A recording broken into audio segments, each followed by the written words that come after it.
यो बडीघाट गाउँपालिकाको प्रशासनिक भवन हो। यो खारा बजारमा अवस्थित छ। बडीघाट गाउँपालिका वडा नम्बर 5 खारा बजारमा यो बिल्डिङ रहेको छ। यहाँबाट बडीघाट गाउँपालिकाका 10वटै वडामा सेवा प्रवाह हुने गरिरहेको छ।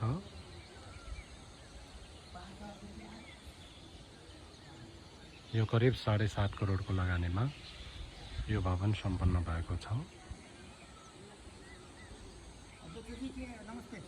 नमस्ते हजुर।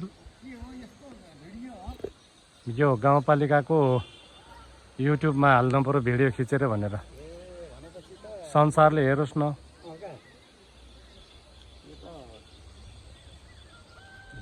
यतिको राम्रो भवन त अन्त कहाँ बनायो हाम्रो त?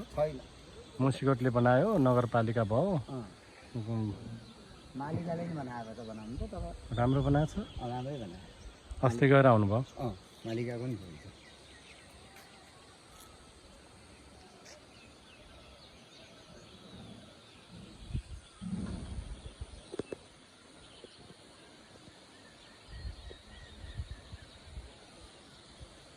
आउनु छ मैडम?